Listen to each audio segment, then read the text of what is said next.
There is a place where Europe and Asia do not simply meet, but bleed into one another. Where mountains guard stories older than time, and the wine tastes of the earth it was born from. This is a land known to the world as Georgia, but known to its people as Sakartvelo, the heart of the Caucasus. We often travel to see new places, but some places travel through us, changing how we see the world. Georgia is one of them.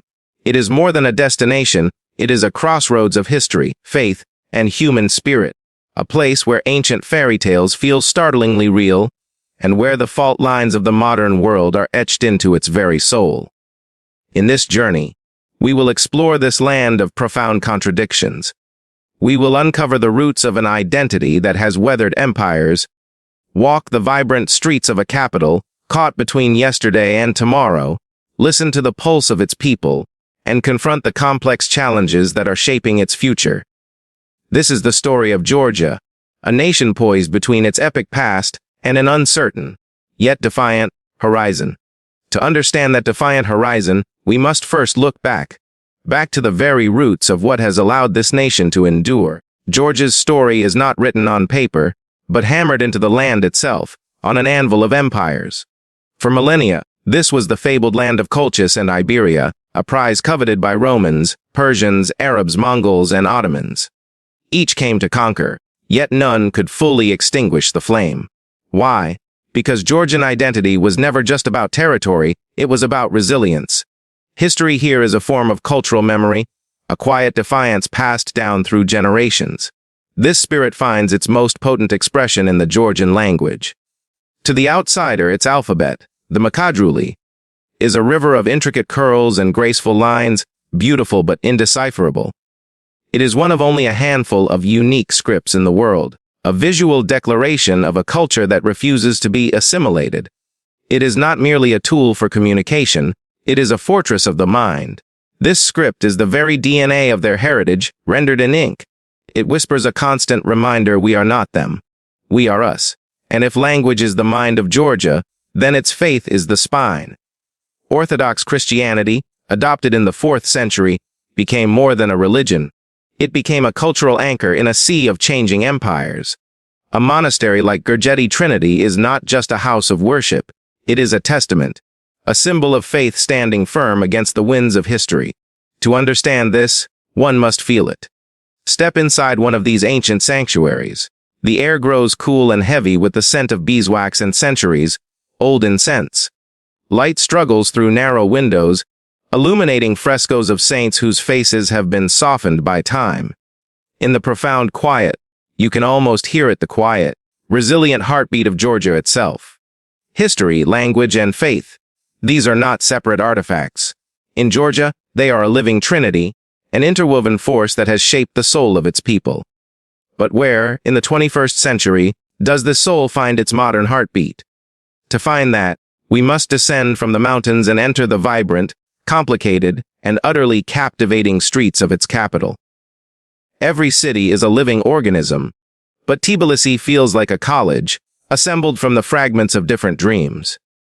If the mountains hold Georgia's ancient soul, then this city is its restless, contemporary heart, pumping life through the artery of the Kura River. To walk these streets is to walk through layers of time, where every corner turn reveals another chapter in its sprawling, often contradictory story.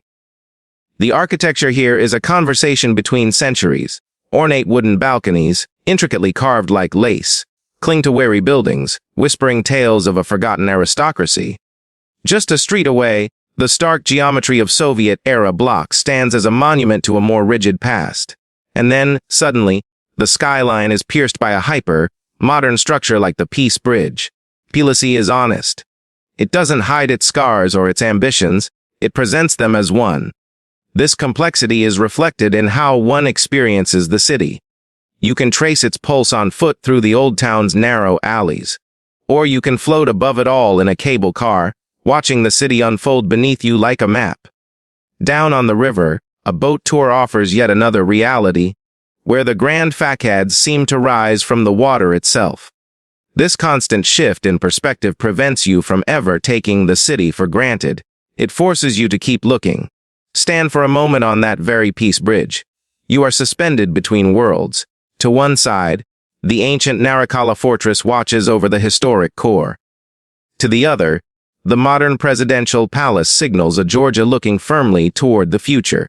The bridge itself hums with energy, a place of transit, a symbol of connection, but also a point of tangible friction between the city's two identities. Tbilisi, then, is more than a collection of sights.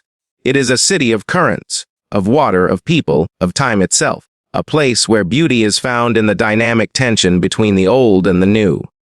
But a city is not just its buildings and its bridges. A city is its people. Beyond the architecture and the art, who are the individuals breathing life into these streets? To truly know a place, you must listen to its rhythm, not just the music in the streets, but the cadence of daily life.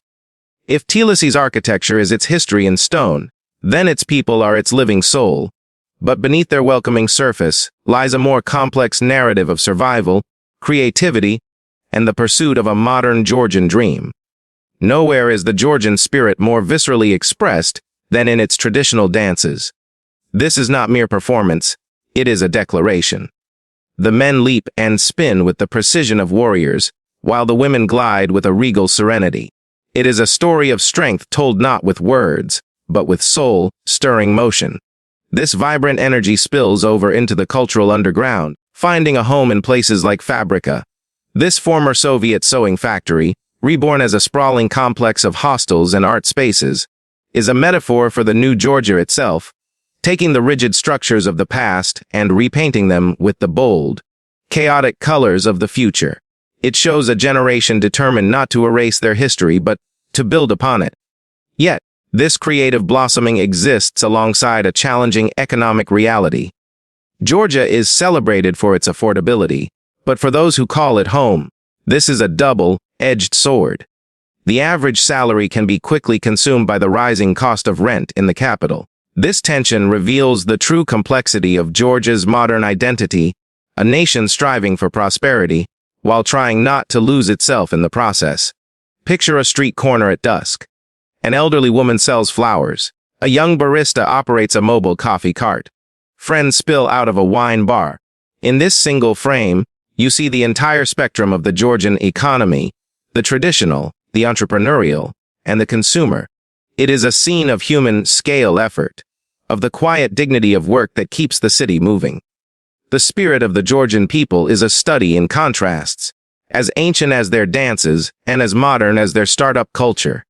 But in recent times, this internal cultural current has been met by a powerful external wave. A new, sudden influx from its neighbors is knocking ever more loudly at its door. A nation's identity is never static.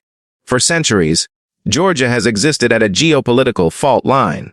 Today, that fault line runs through the very streets of its cities. The recent winds of conflict from the north have brought a human wave that is fundamentally reshaping the social fabric of the country, testing its famous hospitality and forcing a national conversation about its future. Since the escalation of the war in Ukraine, Tbilisi has witnessed a demographic shift unlike any in recent memory.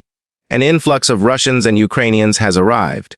For Georgians, Russia is not a distant neighbor, but a historical power with which it shares a long and often painful history. This creates a palpable tension, a quiet, societal friction that exists beneath the surface of daily life. This influx has had immediate consequences. The sudden demand for housing has sent rental prices skyrocketing, pushing them beyond the reach of many local residents.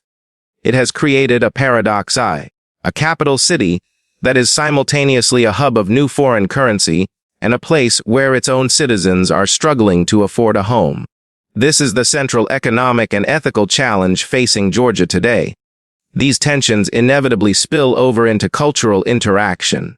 The sheer scale and speed of this new migration have created social fault lines. This is most visible in the housing market, where cultural differences can become sources of misunderstanding. The situation defies easy labels. It is a complex human drama, born from a confluence of war, economics, and the deep-seated human instinct to protect one's own cultural space. Walk through Liberty Square on any given evening. Here, the Georgian, Ukrainian, and EU flags often fly side by side, Nearby anti-war slogans adorn the walls. This juxtaposition is the modern reality of Tbilisi, a city that has become a stage for both protest against a war and refuge from it, all at the same time. Georgia, then, finds itself once again at a historic crossroads.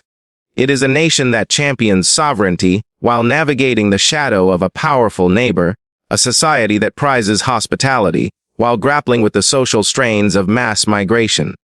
Where does the path from this crossroads lead? How does one measure the spirit of a nation? It cannot be found in statistics or confined within borders. It is found in the echoes of its history and in the enduring questions it asks of itself. We are left to contemplate not just what Georgia is, but what it is becoming. Georgia's story is a profound symphony of contrasts. It is a land where ancient traditions and a fiercely modern, creative energy are not in opposition, but in a constant, dynamic dialogue. This ability to hold contradictions, to be both proudly independent and deeply interconnected, to be welcoming yet wary, is not a sign of weakness. It is Georgia's greatest strength. It is the very essence of its resilience. The challenges it faces are immense. The geopolitical pressures are constant. But to focus only on the fault lines would be to miss the deeper truth. For every challenge, there is a corresponding act of creation and defiance. Georgia's path forward will be forged in the very crucible of these contradictions, shaped by a people who have mastered the art of survival and reinvention. Ultimately, Georgia offers the world a powerful lesson. It teaches us that identity is not a fortress to be sealed off, but a living thing that must adapt to endure. It shows that resilience is not about avoiding change, but about absorbing it, transforming it, and weaving it into the national story without losing the essential thread of who you are. Imagine a final view, looking out over Tbilisi as night falls. The lights flicker on, dotting the hillsides like scattered jewels. The modern glow of the Peace Bridge coexists with the warm light on the ancient walls of Narikala Fortress. In this moment, the city is a single, breathing entity, a testament to everything we have seen, a place where the future is being actively, passionately, and sometimes painfully, built every single day. So, the story of Georgia does not truly end here. It is a continuous narrative. The country stands as a powerful reminder that some of the world's most compelling stories are found not in its centers of power, but in the spaces in between. It leaves us with a sense of profound admiration and a lingering question. In a world that often demands we choose a side, what can we learn from a nation that has learned to live, and even thrive, right on the line?